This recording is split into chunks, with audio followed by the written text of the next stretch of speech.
Okay Chandrababu వైఖరి ఈ విధంగా ఉన్నా కూడా మన ఢిల్లీలో పోయి చేసాడు. ఆయన ఏమన్నాడు కదా 36 మంది 38 మంది మరి హత్యకు గురైండ్రు అంటారు కదా, మరి వాళ్ళ పేర్లు ఇయ్యరు అని అడిగినప్పుడు మరి ఎందుకు ఇస్తలేడు జగన్మోహన్ రెడ్డి? ఒక పాయింట్. రెండోది, నిజంగానే జరుగుతూ ఉంటే పవన్ కళ్యాణ్ అనే వ్యక్తి సరే కూటమి ఎట్లున్నా కూడా ప్రజల కోసం నేను దేనికైనా కూడా ఖాతరు చేయనన్న వ్యక్తి ఎందుకు నోరుపుతలేరు అనుకుంటున్నారు? మరి పవన్ కళ్యాణ్ పాపము సర్పంచ్ కూడా గెలవకుండా డైరెక్ట్ ఎమ్మెల్యే గెలిచి మంత్రి అయ్యిండు, ఉప ముఖ్యమంత్రి.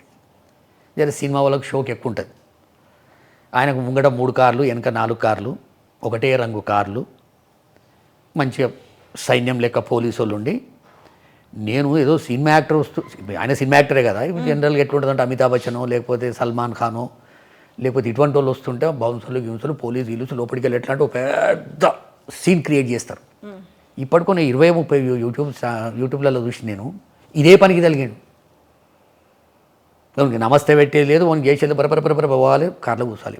ఆయన పూర్తి దిగ్బంధంలో చేసేసాడు చంద్రబాబు నాయుడు. కథం అయిపోయి. కానీ చంద్రబాబు నాయుడు నల్ల అంటే నల్ల, తెల్ల అంటే తెల్ల. కానీ ఆయన గోల్ కూడా ఉంది కదా, ఇంకెక్కడ గోలమ్మా, 21 సీట్లు గెలిచి ఆయన కూడా 2029లో నేను సీఎం క్యాండిడేట్ అనుకుంటున్న నేపథ్యంలో ఎందుకు చంద్రబాబు దిగ్బంధంలో ఎందుకుంటాడు? ఇంకెక్కడ గోల్ తల్లి?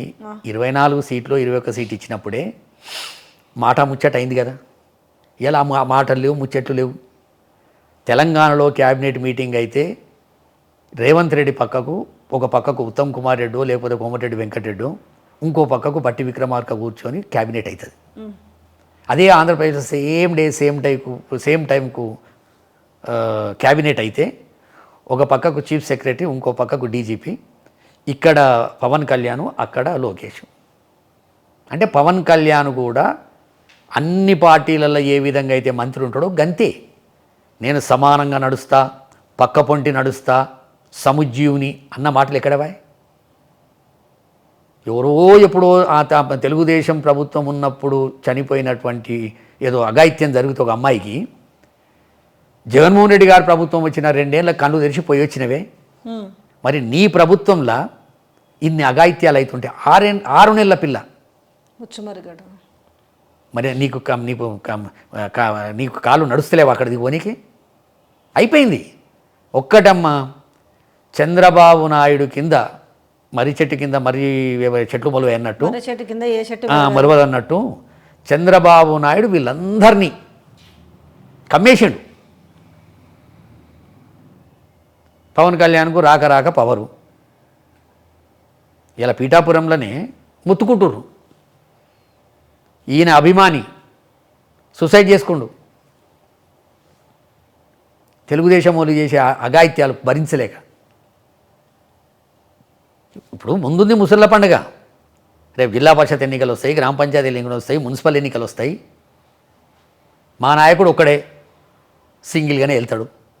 మీరైతే 3 కూటమైతే ఉంటుంది కదా, 3 ఒకటే ప్రభుత్వంలో ఉండి ఒకటే తప్పులు చేసుకుంటా, ఒకటే అబద్ధాల పునాదుల మీద ముఖ్యమంత్రి అయి పదవి కొనసాగించుకుంటా వీలోడు వాళ్ళోడు చెప్పేటట్టు ఉండదు. ఆడైనే నీకు 15 అడుగుతారు, నీకు 18 అడుగుతారు.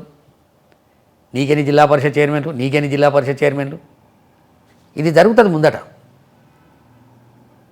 ఓపిక పట్టాలి మనం. కాకపోతే ఏంది, ఇవాళ మళ్ళీ అదే జగన్మోహన్ రెడ్డి గారి ట్రాప్లో పడి ఆ ఛానళ్ళు, ఆ పేపర్లు ఏదున్నా శబాష్. చంద్రబాబు నాయుడు ఏ తప్పు చేసినా శబాష్. చంద్రబాబు నాయుడు కూటమి వర్సెస్ వైసీపీ యుద్ధం నడుస్తుంది గ్రామాలల్లో. అంటే ప్రజలు బయటికి వెళ్ళిరనుకో ఎవడు ఆపలేడిగా. ఇదంతా మనుషుల దృష్టి బదర్చల.